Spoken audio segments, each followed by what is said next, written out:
have any give up.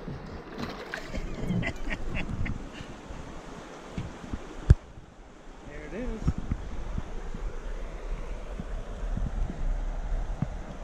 Hook all the way down to the crushers.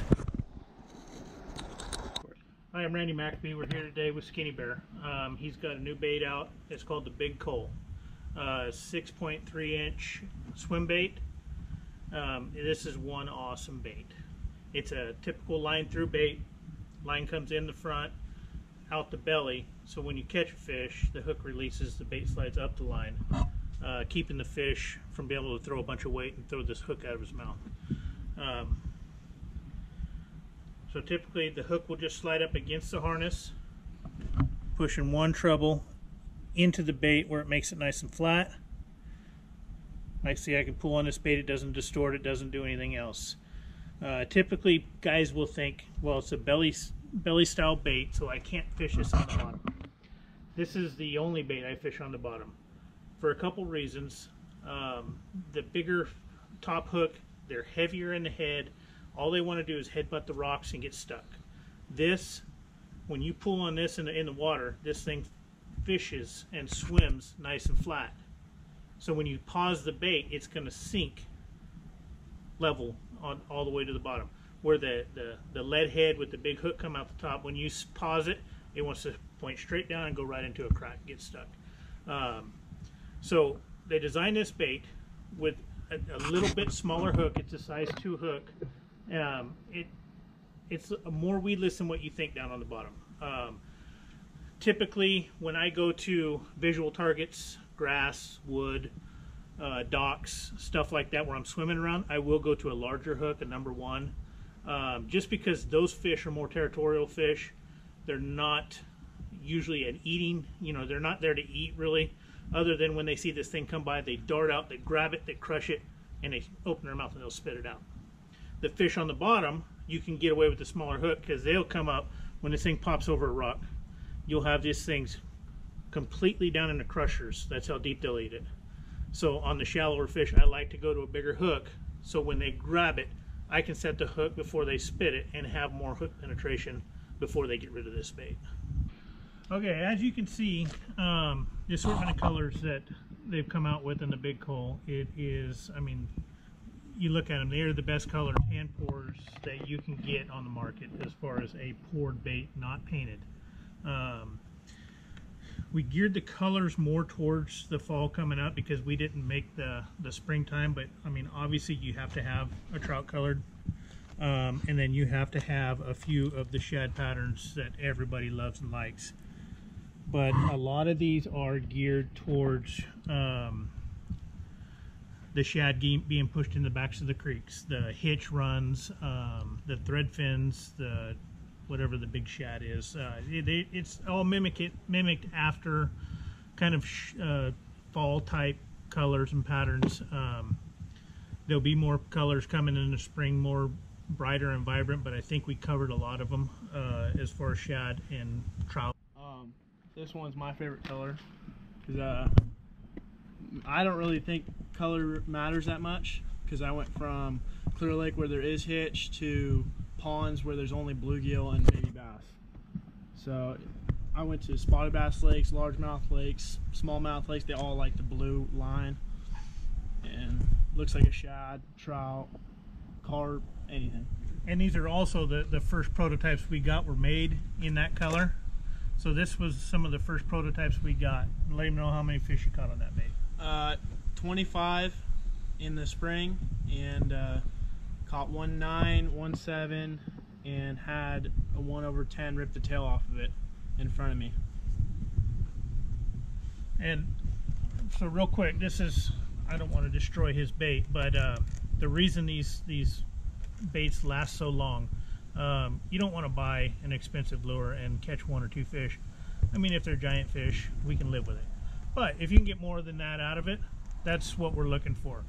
And most line through baits has a cylinder type weight that runs through the middle of the body that sometimes, or a lot of times, you get bit, say the fish bumps it, you feel the bite, and you set the hook.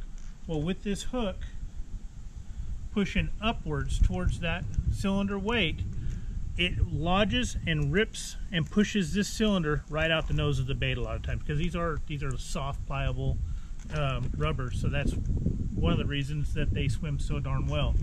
But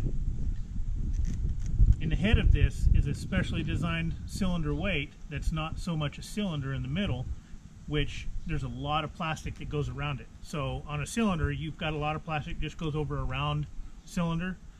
This one has shapes. It's got a big disc in the middle. So now you don't only have to dislodge the plastic around the cylinder, but you have to dislodge the plastic and push a hole through the front of this bait that's like 3 times the size of the cylinder, holding the bait together, holding that cylinder in, so you can catch fish after fish after fish on one bait. And you can see where we would put the hook in over and over and over again right there, and it would rip all the way up to the weight, but the weight never came out.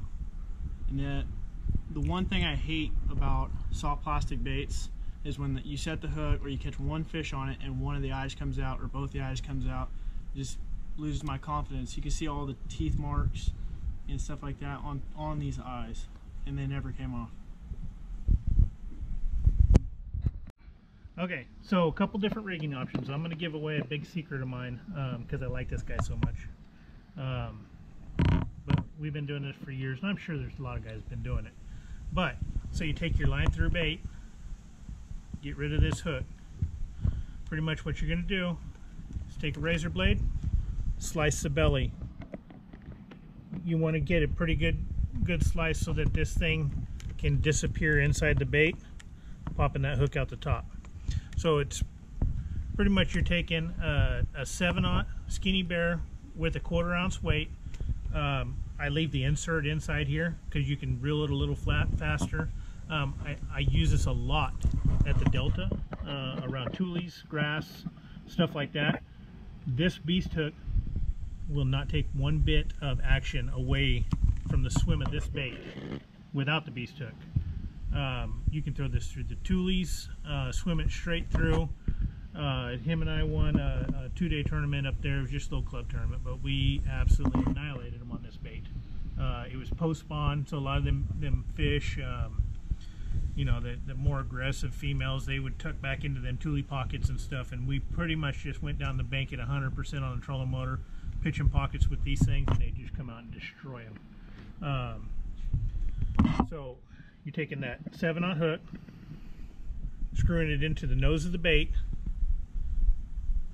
lay this thing in there so you know where that's going to pop through, fill it up, pop it through right where your finger is, lays perfect on there every time. Another rigging option for that more of an open water, you're coming out of the tules, he's got that one right there. I like this one more for the willows and flooded brush, just because sometimes you're bumping them, but not always. And I like to throw it on a straight braid to a flipping stick. So when I do get all 3, when it gets completely choked, I can get all 3 penetrated. And when I cut the belly, I cut it a little more than he does. I cut it all the way to that middle blue line. And most of the line through baits, they have the line ties start right at the nose or just a bit above the nose, so when you do take it out and put a beast hook in there, there's not enough meat, so every time you set the hook, it rips the spring out. So there's a ton more meat on these baits than the other baits. My absolute favorite way to fish this thing is the line through, down in 20, 25, 30 foot of water, crawling it around rocks. But when we got these first samples, it was springtime. So, I mean, obviously we started with it the way it was designed, swimming it by willows and stuff, because the fish were just moving up in the bushes looking to get on the beds to spawn. And that's when we kind of come up with the idea of started to make it a little more weedless, because we could get the fish to ramsack this, run out, grab it, try to kill it.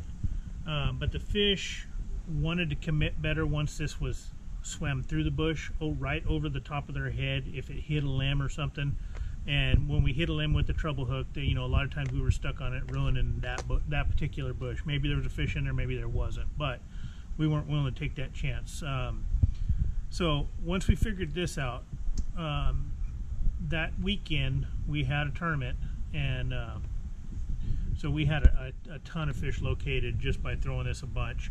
And a lot of times during practice, I'll cut the 2 trebles, sinking the 1 single treble into the bait so that fish can swallow that bait and never get a hook in it.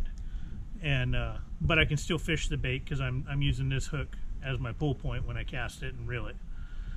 So we had a ton of fish located, and I think we ended up that tournament, we caught probably 40 or 50 swimbait fish, and that's a fun day. I mean, they weren't all 10-pounders, but there was I don't know how many 4-pounders we called, but we ended up with 36 something. We had a couple 8-pounders, and then most of our fish were between that 4 to 6 pound range. But anytime you're hanging 4.5 pounders on a balance beam, it's a fun day.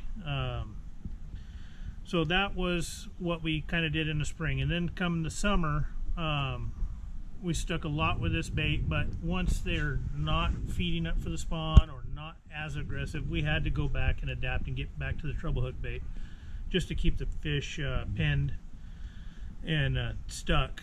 But you know, so many days where you go up and practice is always better than the tournament days with no hooks on it, and you swim that by a bush. And how many days did we have where we watched 8 to 12 pound fish come out and swallow the bait? Multiple fish, not just 1 or 2 a day, 20, 30 sometimes. And it's just awesome to watch. You can cast this lure all day. It's like, I mean, it's easier to cast and reel than any other thing you're going to do. I mean, at least you don't have to wait for it to fall to the bottom like a worm. You don't have to work it. You literally cast it by what you want to fish, and you reel it past it. Unless you're fishing on the bottom, then you've got to wait for it to hit the bottom, and you feel your way all the way back to the boat with it. And you don't need a full-on dedicated swim bait rod to throw it. I like to throw it on a Stealth Sticks 7.3 jig rod with just straight 40 to 65 pound braid.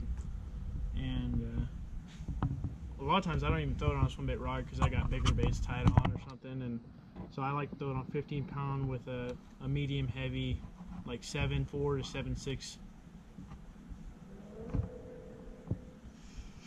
The one thing I keep forgetting to mention is the action of this bait. I mean, a lot of the bigger paddle tail baits have been replaced by the Kayatek type baits, rage swimmers, whatever you want to call them, because the tail has so much kick. This bait right here will outkick any of those baits. Not only will it kick that tail and shimmy this bait, this head has just as much action as the tail does coming through the water, and to me, it's what drives the fish absolutely crazy. When you see this thing on video, or if you're fishing it, the head is shaking as much as the tail is.